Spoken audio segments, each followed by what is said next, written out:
Hello friends, જય શ્રી ગણેશ. બધાને સ્વાગત છે તમારું મારી ચેનલ ગુજરાતી કિચનમાં. તો ચાલો આજે હું મારી ફેવરિટ રેસીપી તમારી સાથે શેર કરું, જેને તમે રોજ બનાવીને પણ ખાઈ શકો છો. અને ટેસ્ટી તો એટલી બને છે કે બનાવતી વખતે એની જે સુગંધ છે એનાથી જ મોઢામાં પાણી આવી જશે. દૂધીનું શાક મને પણ બિલકુલ પસંદ નથી, પણ આ દૂધીની ભાખરી મારી ફેવરિટ છે. તો મારી જેમ તમારી ઘરે પણ જો દૂધી કોઈને પસંદ ન હોય તો આ રેસીપી બેસ્ટ છે ભરપૂર પ્રમાણમાં દૂધી ખવડાવવા માટે. જે ઝટપટ બની તો જાય છે પણ ટેસ્ટી એટલી બને છે કે કોઈ ખાવાની ના જ નહીં પાડે. તો ભયંકર ગરમીમાં પચવામાં હળવી, પેટને ઠંડક આપે એવી દૂધીની ભાખરી ચાલો બનાવવાનું શરૂ કરીએ. તો એના માટે આપણે અહીંયા સૌપ્રથમ એક કુમળી એવી દૂધી લઈ લીધી છે. હવે દૂધી છે આપણે બને ત્યાં સુધી આ ભાખરી બનાવવા માટે કુમળી જ લેવાની છે, કારણ કે જે કુમળી દૂધી હોય છે એકદમ જલ્દીથી સોફ્ટ થઈ જાય છે, જલ્દીથી ચડી જાય છે. તો અહીંયા આપણે દૂધી છે એના બે ભાગ કરી એક ભાગમાંથી આપણે ભાખરી બનાવશું અને એની ઉપરની જે છાલ છે એને સરસ એવી હટાવી લઈએ અને દૂધીને સરસ એવી વોશ કરી લઈએ.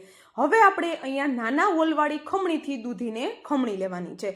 તો જો તમારી પાસે આવી સાવ કુમળી દૂધી ન હોય તો થોડી આના કરતાં જે હાર્ડવાળી દૂધી આવે છે એનો ઉપયોગ તમે કરી શકો છો, પણ દૂધીનો જે વ્હાઈટ બિયાવાળો ભાગ હોય છે એને આપણે હટાવી દેવાનો છે. અહીંયા દૂધી છે એને મેં ખમણી અને રેડી કરી લીધી, અને દૂધી છે અંદાજે અત્યારે આપણે 1 કપ જેટલી દૂધી ખમણીને રેડી કરેલી છે. દૂધીનું પ્રમાણ આપણે આ ભાખરીમાં વધારે રાખવાનું છે. દૂધીથી આ ભાખરી બને છે પણ એટલી ટેસ્ટી બને છે કે તમે જો એક વખત બનાવી લેશો તો વારંવાર બનાવશો. અહીંયા દૂધી છે જલ્દીથી કાળી ન થઈ જાય એના માટે અને આપણી ભાખરીનો ટેસ્ટ વધારવા, ભાખરીને અંદરથી સોફ્ટ બનાવવા માટે, ચવળ ન થાય ભાખરી એના માટે આપણે અહીંયા 2 ચમચી જેટલું પાણી નિતારેલું દહીં એડ કરવાનું છે. તો દહીં છે એને આપણે ગરણીમાં રાખી એનું પાણી નિતારી અને 2 ચમચી જેટલું આપણે એડ કરી દઈશું, એનાથી વધારે એડ નથી કરવાનું. હવે દૂધીના છીણ સાથે દહીંને મિક્સ કરી અને સાઈડમાં રાખી દઈએ અને અહીંયા આપણે એક ખાંડણી લઈ લઈએ. ખાંડણીમાં આપણે અહીંયા એક મોટો ટુકડો આદુનો લેવાનો છે. દૂધી છે એ સ્વાદમાં ફીકી હોય છે તો ભાખરી ટેસ્ટી બનાવવા માટે આપણે આદુનું પ્રમાણ થોડું ચડિયાતું રાખશું. સાથે જ મેં અહીંયા એક તીખું મરચું અને એક મોટું મોડું મરચું લીધું છે. આદુ અને મરચાંનું પ્રમાણ આપણે ચડિયાતું રાખવાનું છે. તમે જો વધારે સ્પાઇસી ન ખાઈ શકતા હોય મારી જેમ તો અહીંયા આપણે એક મોડું અને એક તીખું મરચું એમ લેવાનું છે. બાકી તમે ખાલી તીખા મરચાંથી પણ આ ભાખરી બનાવી શકો છો, એ વધારે ટેસ્ટી બનશે. તો અહીંયા બંને વસ્તુને આપણે મિક્સર જારમાં નથી કરવાની, ખાંડણી દસ્તાથી આવી રીતે દરદરું એવું આપણે એને ખાંડી લેવાનું છે. તો અહીંયા મોટા મોટા ટુકડા રહી જાય એ રીતનું મેં આને વાટી અને રેડી કરી લીધેલું છે. તો જો હું તમને નજીકથી બતાવું કે અહીંયા આવું આપણે દરદરું એવું આપણે આને રાખવાનું છે, સાવ આને આપણે પેસ્ટ નથી કરવાની. હવે આપણે દહીં અને દૂધી જે મિક્સ કરીને રાખી સીધું એમાં જ આપણે આ પેસ્ટ છે એને પલટાવી દઈએ. અંદાજે 1.5 ચમચી જેટલી આપણે આદુ અને મરચાંની પેસ્ટ એડ કરેલી છે. લસણનો ઉપયોગ હું નથી કરતી. જો તમને લસણની ફ્લેવર વધારે પસંદ હોય તો સાથે લસણ પણ એડ કરી દેવાનું છે અને એને પણ વાટી લેવાનું છે આદુ મરચાં સાથે, અને એ આપણે આમાં એડ કરી શકીએ છીએ. સાથે જ અહીંયા એક મુઠ્ઠી જેટલા લીલા ધાણા એડ કરી દીધા, એક મોટી ચમચી જેટલા તલ એડ કરી દઈએ, અને સ્પેશિયલી આ ભાખરીમાં મને જીરુંનો ટેસ્ટ ખૂબ પસંદ આવે છે તો 1/2 થી પોણી ચમચી જેટલું મેં જીરું એડ કરેલું છે.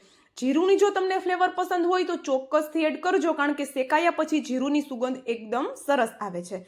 ઘરના રેગ્યુલર મસાલા કરીએ એમાં ધાણા જીરું પાવડર, મીઠું અને હલકી એવા ખાંડના દાણા એડ કરીએ. વધારે ખાંડ એડ નહીં કરીએ પણ હલકી એવી એડ કરશું, જેથી કરીને દૂધીનો જે ટેસ્ટ છે એ બેલેન્સ થઈ જશે, એમાં થોડી મીઠાશ આવી જશે માઇનર એવી.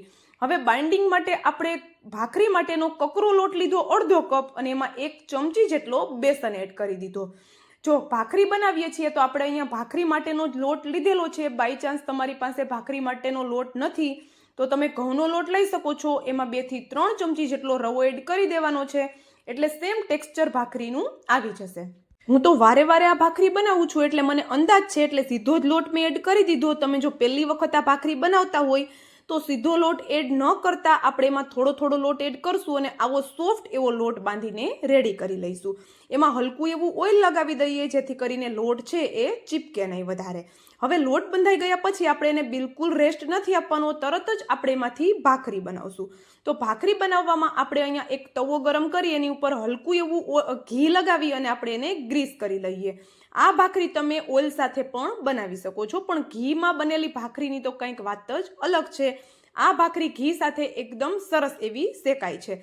હવે અહીંયા ભાખરીને વણવાની નથી. આ ભાખરીની સારી વાત તો એ છે કે આપણે એને ઝટપટ લોટ બાંધી અને સીધી તવા ઉપર જ તૈયાર કરી શકીએ છીએ. કારણ કે જો આપણે એમાં દૂધીનું પ્રમાણ વધારે રાખેલું છે અને લોટનું પ્રમાણ જો વધારી દઈશું ભાખરી વણવા માટે તો આપણી ભાખરી છે એનો આવો ટેસ્ટ નહીં આવે અને આવો જો ઢીલો લોટ છે ને તો એ બિલકુલ વણાશે નહીં. તો એના માટે આપણે શું કરીએ, હાથને પાણીવાળો કરી અને આ રીતે આપણે ભાખરીનો શેપ એને આપી દેવાનો છે. એકદમ ઇઝી છે ને એકદમ ઝટપટ આપણું કામ થઈ જાય છે. તો આ ગરમી માટે તો ખાસ આ રેસીપી છે. એક તો દૂધી આપણે ભરપૂર પ્રમાણમાં ઉપયોગ કરેલી છે તો ખાવામાં પેટને ઠંડક આપશે, પચવામાં હળવી રહેશે અને સાથે મહેનત પણ આપણે ઓછી કરવી પડશે. તો હેલ્ધીની સાથે ટેસ્ટી એ પણ ઓછી મહેનતે આપણું આ કામ બની જશે. તો અહીંયા જોઈ શકો છો આપણી એક ભાખરી બનીને રેડી થઈ ગઈ. તવો મોટો છે તો હું બીજી ભાખરી પણ સાઈડમાં બનાવી લઉં છું. કિનારીઓ છે એને આપણે એમ જ રહેવા દઈશું કારણ કે ભાખરી છે એની કિનારીઓ પર થોડા ક્રેક્સ હોય તો ભાખરી દેખાવમાં પણ સારી લાગે અને એ ક્રિસ્પી પણ બને છે. અને આપણે જે આજે ભાખરી બનાવીએ છીએ એ તો એકદમ જોરદાર ક્રિસ્પી બનવાની છે. ઉપરથી હું થોડા તલ અને થોડું જીરું છે આ રીતે સ્પ્રિંકલ કરી દઉં છું જેથી કરીને શેકાયા પછી એની એકદમ સરસ એવી સુગંધ આવે. અને અત્યારે ભાખરી છે મેં એને થોડી જાડી રાખી છે. તમારે જો વધારે ક્રિસ્પી બનાવવી હોય ભાખરીને તો એકદમ પતલી કરી લેવાની છે તો એકદમ પાપડ જેવી બિસ્કિટ જેવી ક્રિસ્પી ભાખરી બનીને તૈયાર થશે. એ પણ ખાવામાં ખૂબ જ ટેસ્ટી એવી લાગે છે. તો અહીંયા જોઈ શકો છો એક સાઈડથી ભાખરી આપણી શેકાય છે તો ઉપરની સાઈડ ડ્રાય થઈ ગઈ છે. તો હવે એ ઉપરની સાઈડ આપણે હલકું એવું ઘી લગાવી દઈએ. અને એક ખાસ વાત એ છે આ ભાખરી બનાવવામાં કે ભાખરીને આપણે ગેસની ફ્લેમ એકદમ મીડિયમ કે સ્લો રાખીને શેકવાની છે. કારણ કે કાચી દૂધીનો ઉપયોગ કરેલો છે તો દૂધી છે એને પ્રોપર કૂક થવું જરૂરી છે. અને સાથે જ ગેસની ફ્લેમ સ્લો હશે તો જ આપણી ભાખરી ક્રિસ્પી બનશે. નોર્મલ આપણી ઘરે જે ભાખરી બનાવીએ છીએ એમાં પણ સેમ પ્રોસેસ હોય છે કે ગેસની ફ્લેમ સ્લો હોય તો જ ભાખરી આપણી એકદમ ક્રિસ્પી બનતી હોય છે.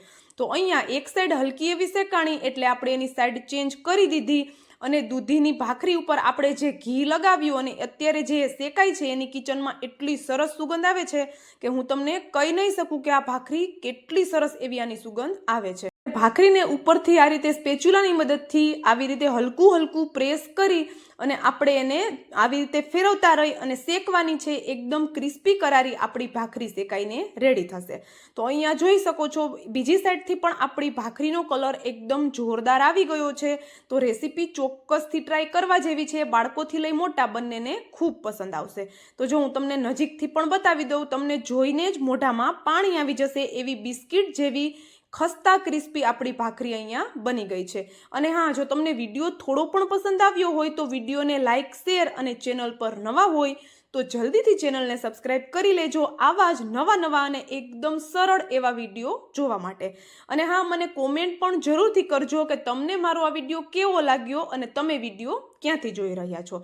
તો ચાલો આપણી એક બેચ છે ભાખરીનો એ શેકાઈને રેડી થઈ ગયો. સેમ એ જ રીતે બીજો બેચ પણ આપણે શેકી લઈએ. તો દૂધીના મુઠિયા, ઢોકળા અને થેપલા, ઢેબરા તો આપણે બહુ ખાધા. એક વખત આ ભાખરી ચોક્કસ ટ્રાય કરી જોજો. એકદમ નવો સ્વાદ અને ટેસ્ટી એવી બને છે.